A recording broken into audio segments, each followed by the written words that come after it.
सा, तो इसी में से फोटो ले लेना।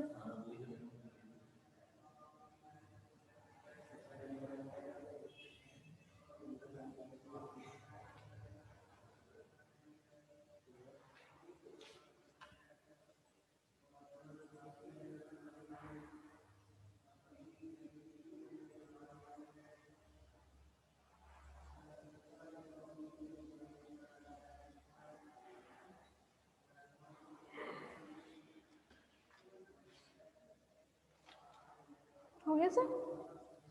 ठीक है। हाँ, जे कपलिंग में क्या था, if L1 and S1 is the orbital and spin angular momentum of one nucleon, तो उस वन न्यूक्लियन का टोटल एंगुलर मोमेंटम क्या होगा,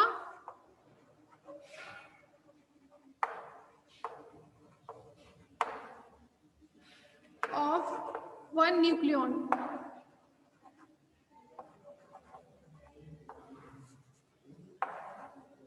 अरे वन न्यूक्लियन, उसको J1 से रिप्रेजेंट करेंगे। J1 कितना हो जाएगा, L1 प्लस S1। ठीक है। अब ऐसे ही सभी न्यूक्लियन का हम क्या निकालेंगे, L1 प्लस S1 का सम निकालेंगे। तो टोटल एंगुलर मोमेंटम क्या होगा यहाँ पर पूरे न्यूक्लियस का, और ये तो था सिर्फ एक न्यूक्लियन का टोटल एंगुलर मोमेंटम, तो पूरे न्यूक्लियस के अंदर जितने भी न्यूक्लियन होंगे उनका टोटल एंगुलर मोमेंटम क्या होगा, हम क्या करेंगे, J1 plus J2 plus J3 and so on, या फिर लिख सकते हैं आप इसको sigma of Li plus Si। ठीक है, क्योंकि ये क्या है, सिग्मा ऑफ Ji।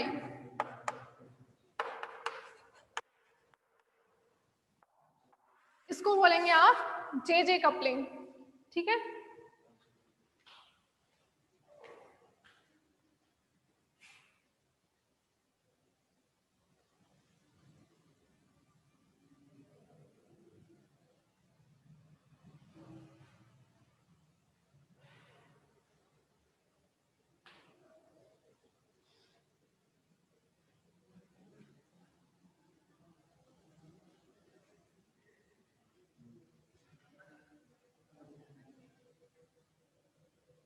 टाइम हो गया क्या, ये तो बहुत टाइम है, ये सेकेंड ईयर के हैं।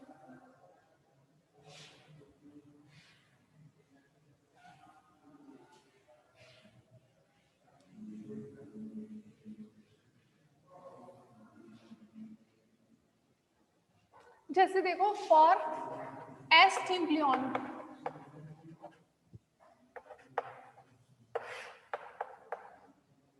ठीक है, फॉर एस न्यूक्लियन क्या होगा, एस के लिए azimuthal quantum number L equals to कितना होता है, 0 होता है। ठीक है, L इक्वल्स टू 0 होता है और स्पिन दिया हुआ है आपको प्लस हाफ। ठीक है, तो इसके लिए टोटल एंगुलर मोमेंटम क्या होगा, J इक्वल्स टू क्या होगा, L प्लस S, इसका मतलब ये आएगा plus half. For P nucleon, जो न्यूक्लियन P सब सेल में होगा, न्यूक्लियन की स्पेलिंग गलत लिख रही हूँ,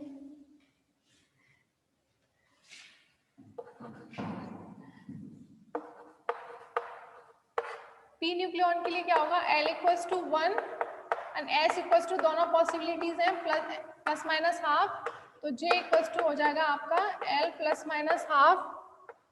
तो 1 प्लस हाफ करेंगे तो क्या आएगा,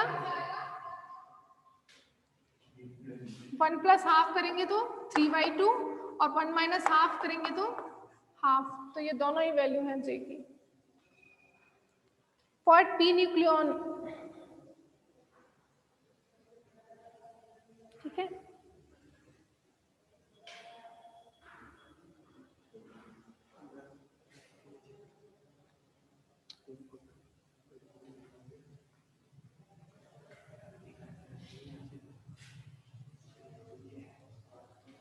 इसके बाद एंगुलर मोमेंटम, एक बेसिक वो और सुन लो,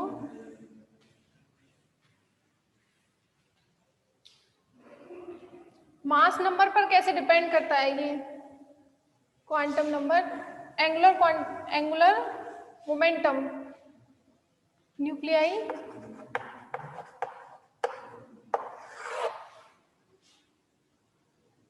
न्यूक्लियर एंगुलर मोमेंटम।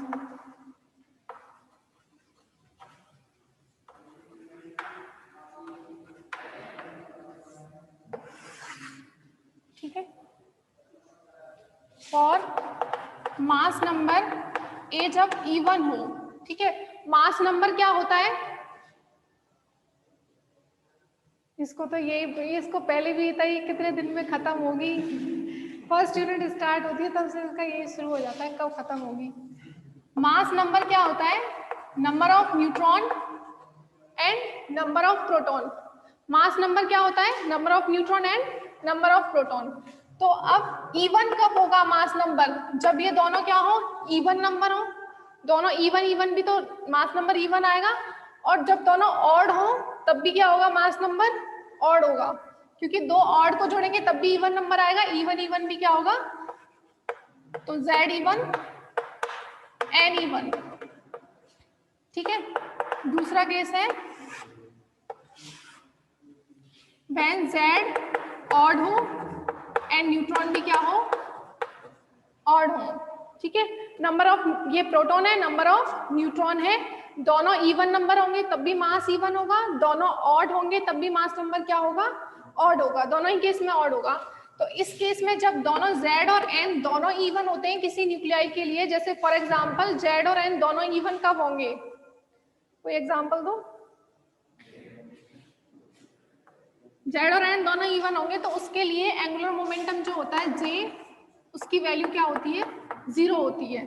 ठीक है, और जब दोनों ऑड होंगे तो J का वैल्यू जो होता है वो एक इंटीजर नंबर होता है। ठीक है, अब दूसरा केस क्या हो सकता है, फर्स्ट केस तो ये था व्हेन मास नंबर इवन हो, व्हेन मास नंबर क्या हो, ऑड हो। तो मास नंबर अपना ऑड कब होगा, जब न्यूट्रॉन और प्रोटॉन में से कोई एक ऑड हो और दूसरा इवन हो।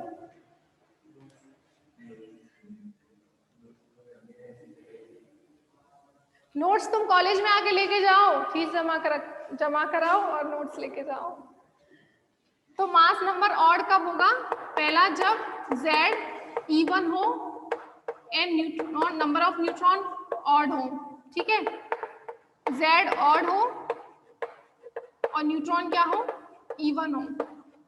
इन दोनों केस में जो एंगुलर मोमेंटम होता है वो होता है हाफ ऑड इंटीजर, यानी कि हाफ ऑड इंटीजर यानी 1/2, 3/2, 5/2 and so on, half odd integer.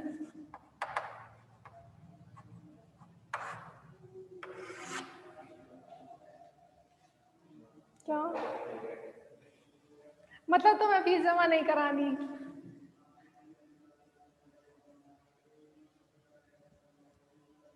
ठीक है, ये लिख लो, आप स्क्रीनशॉट ले लो। मास नंबर इवन है और मास नंबर ऑड है, उसके दोनों ही पॉसिबिलिटी बता दी। इवन कब होगा, जब दोनों इवन हो या दोनों ऑड हो। जब दोनों इवन होंगे, जैसे आपका है 2He4 फॉर एग्जांपल, 2He4, इसमें क्या है, नंबर ऑफ न्यूट्रॉन्स 2 है, नंबर ऑफ प्रोटॉन भी 2 है, यानी कि दोनों क्या है, इवन नंबर है, मास नंबर भी आपका इवन है। तो इसके लिए जो J का वैल्यू है, एंगुलर मोमेंटम, वो 0 होता है। ठीक है, और ऑड होने का मतलब, ऑड किस में होगा, 7 and 14, 7 and 14 जो होता है, number of neutron and proton इसमें क्या है, ऑड ऑड है, तो इसके लिए ऑड ऑड है, तो इसके लिए जो है angular moment, nuclear angular momentum जो है वो एक इंटीजर होगा।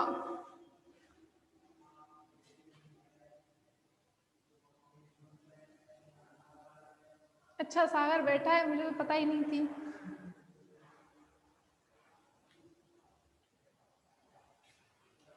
तुम्हारा पूरा ध्यान इसी पे है कि क्या नोट्स मिलेंगे, नहीं समझ तो रहे या नहीं रहे, पता नहीं, कोई भी नहीं पढ़ रहा है।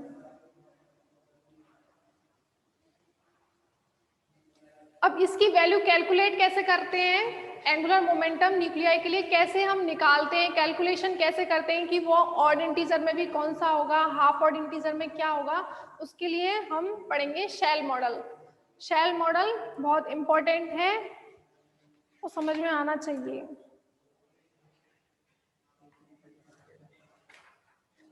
अभी टाइम है, एक टॉपिक और करा देती हूँ, nuclear magnetic momentum, magnetic moment.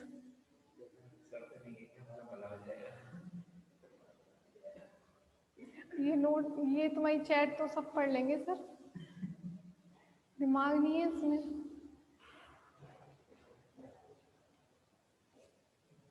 ठीक है, अब इसका ले लो स्क्रीनशॉट, रफ कर रही हूँ।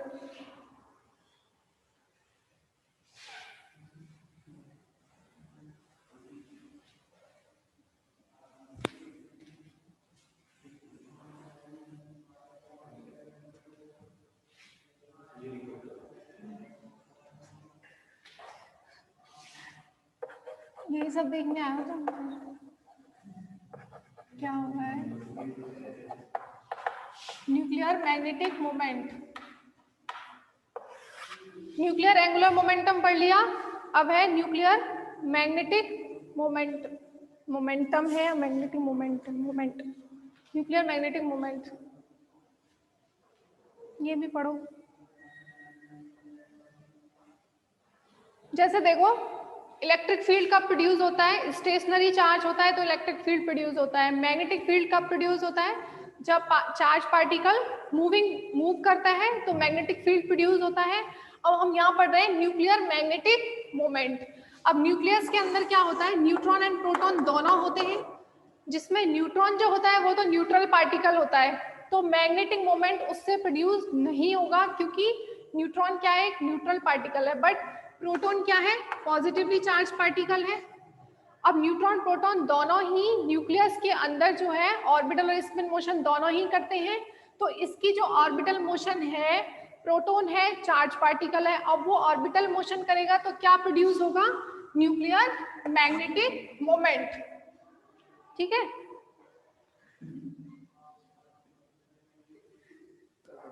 ठीक है, बाय बाय, जाओ तुम मत पढ़ो। When a charged particle moves in a certain orbit, due to the orbital motion, magnetic moment produced, if L is the, if L क्या है, orbital angular momentum है,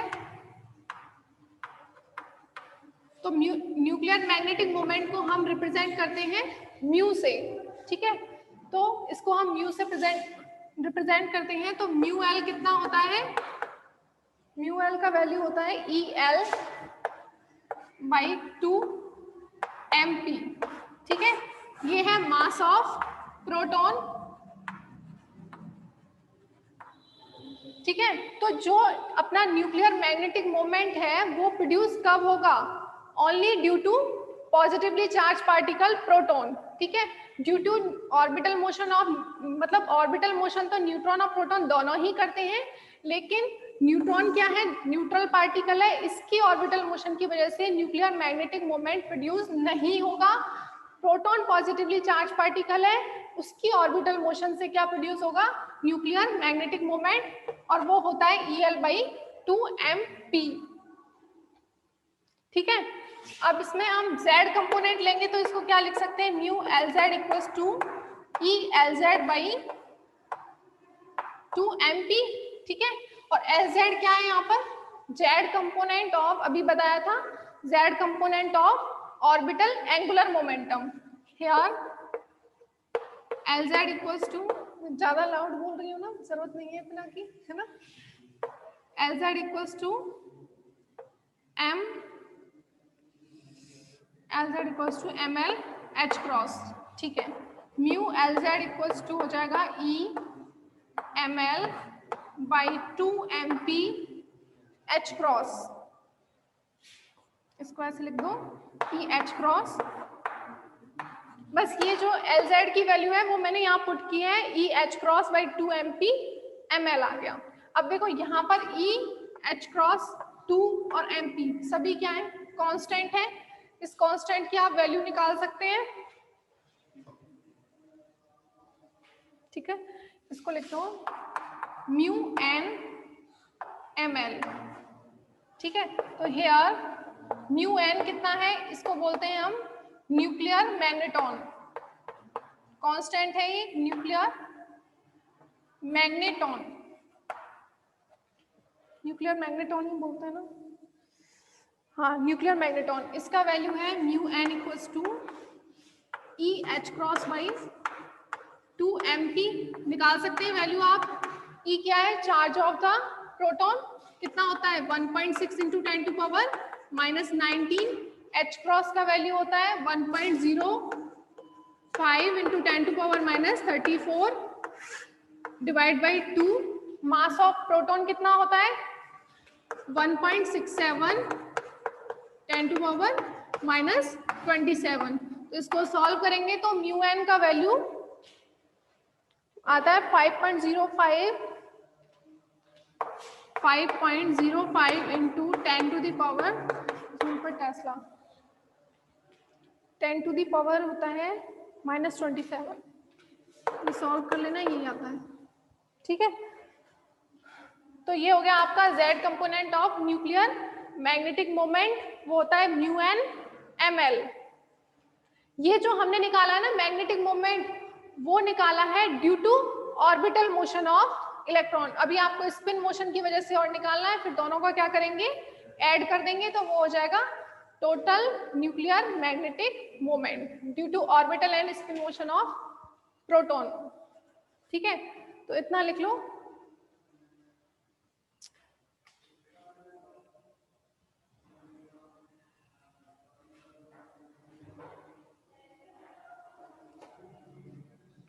ये रफ कर रही हूं मैं। आपके पास ये सिर्फ लाइव रहता है, इस वीडियो सेव नहीं होती फोन में, क्या है?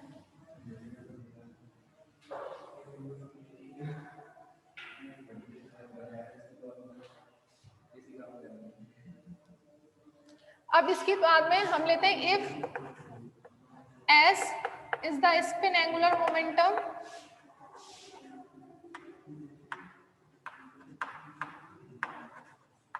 of nucleus। अब S spin angular momentum of nucleus है, तो due to the spin angular momentum spin magnetic moment कितना होगा, मैग्नेटिक मोमेंट होगा mu S equals to E S by 2mp। ठीक है, Z कंपोनेंट लेंगे तो इसको क्या लिख देंगे म्यू एस जेड और E S Z by 2mp। और एस जेड कितना होता है Z component off spin angular momentum, अभी बताया था ms h क्रॉस। ठीक है, ये वैल्यू यहाँ पुट कर दो, म्यू एस जेड कितना आ जाएगा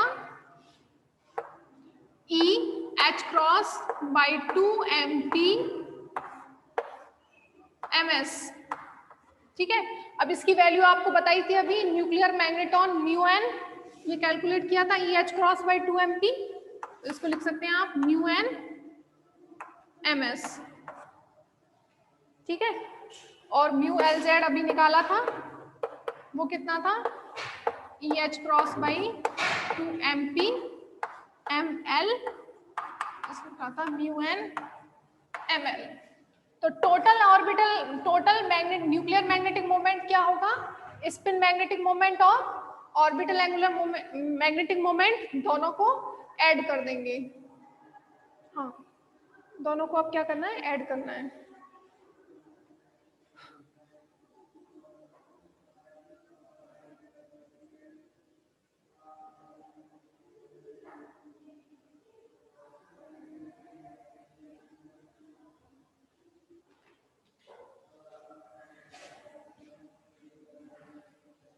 By adding these two equation,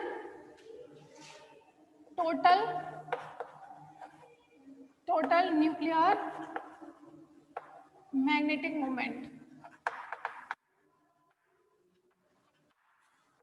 mu, ये हो जाएगा आपका mu S Z plus mu L Z, दोनों को ऐड करना है।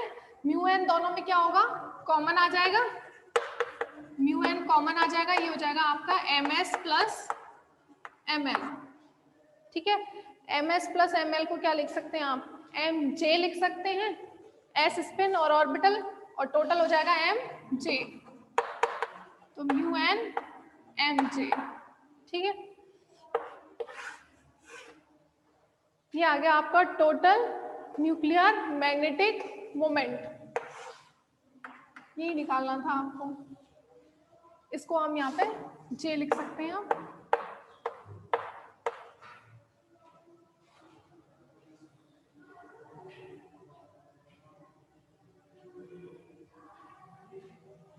एक करेक्शन फैक्टर और आता है इसमें आगे GJ, जिसकी वैल्यू 1 या 2 होती है, तो ज्यादा फर्क नहीं पड़ता उससे, उसको बोलते हैं लैंडे जी फैक्टर।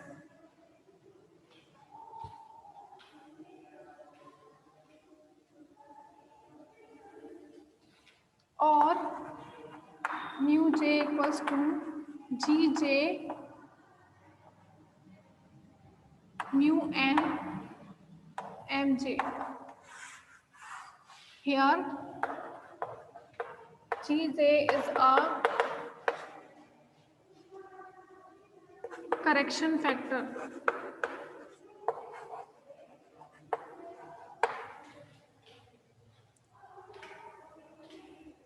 तुम्हारा कैमरा ऑन करके दो,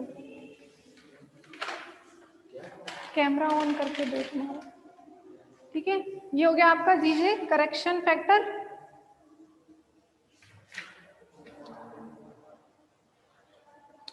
अब यहां पर देखो एम जे की वैल्यू क्या हो सकती है, -j टू जे,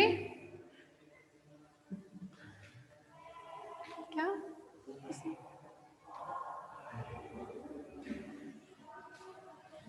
पागल ऐसी हरकत मत करो। एम जे की वैल्यू क्या होती है, -j टू +j, टोटल कितनी वैल्यू होंगी, 2j + 1 वैल्यूज, ठीक है। When mj equals to -j, then mu J equals to कितना आ जाएगा आपका, -j G J mu N, ठीक है। और व्हेन mj इक्वल्स टू आपका +j होगा, तो म्यू जे इक्वल्स टू कितना आएगा, +j G J mu N. दो वैल्यूज आ गई आपकी।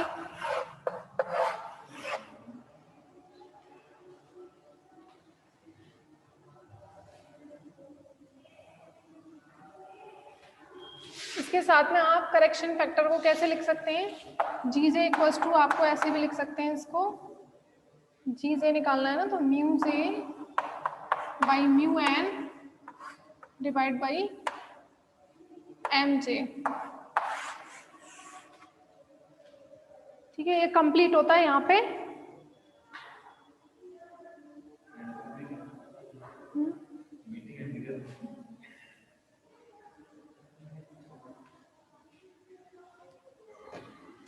अब बताओ, आज का तो तुमने पूरा स्क्रीनशॉट ले लिया, ठीक है। एक कौन सा रह गया है, रुको रुको अभी रुको रुको, क्लास खत्म करनी है मुझे,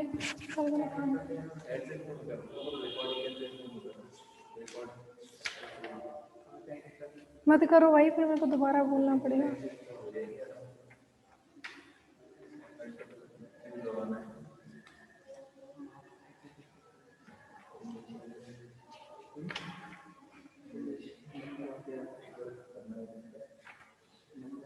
आज मैंने क्या पढ़ाया है, ये पढ़ाया ना, न्यूक्लियर एंगुलर मोमेंटम और मैग्नेटिक मोमेंट दोनों का आपने ले लिया स्क्रीनशॉट, ठीक है।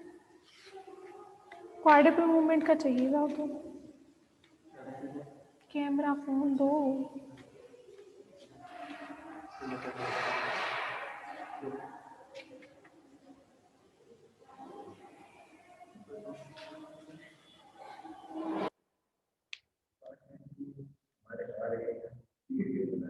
इसमें तो लाइट और आ रही है।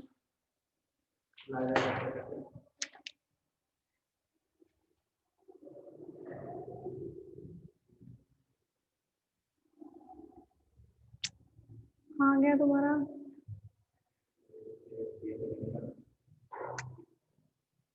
बैक हो गया, ले लो तुम ये, यही तो लेना है एक फोटो।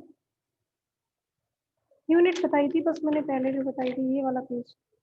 ये तो मैंने ले लिया यहाँ से, क्वाड्रुपल मोमेंट ये रह गया।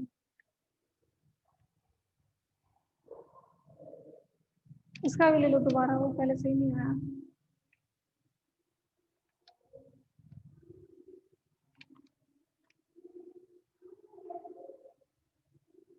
एक काम करो तुम, अब नेक्स्ट कल होगी क्लास।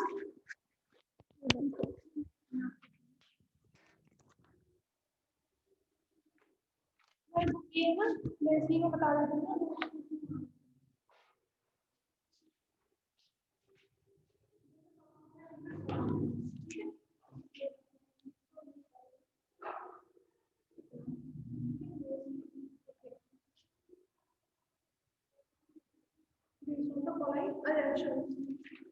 उसके बाद जो रिलेशन है ना इम्पैक्ट पैरामीटर, ये वाला डेरिवेशन अच्छा नहीं लगा, इसलिए ये वाला चल रहा है।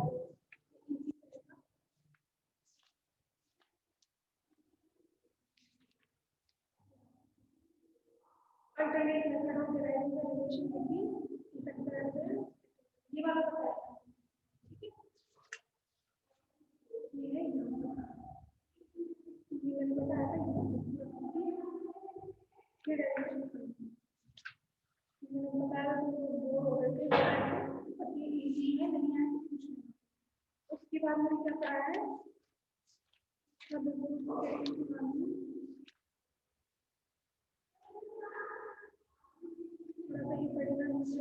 बताया था उस दिन, रेडियस भी बताई थी, ये वाला फॉर्मूला इससे क्वेश्चन करवाया था, और आगे कराया इसके लिए मोमेंटम, ठीक है।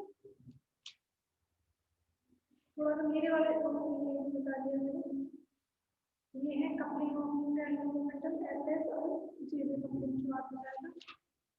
ये है न्यूक्लियर मैग्नेटिक मोमेंट, यहाँ तक बताया आपको।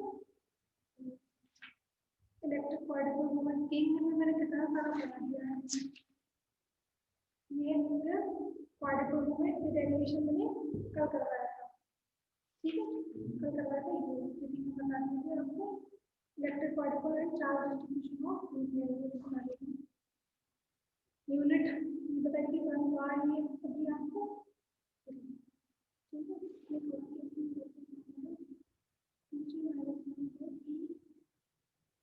G+2 होता है, गलत मैं नहीं लिख रहा था आज को, मैंने बनकर बताया और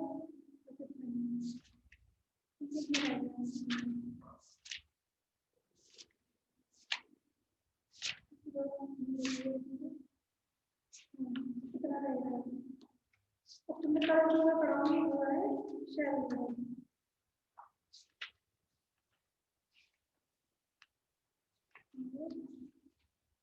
उसमें देख लेना।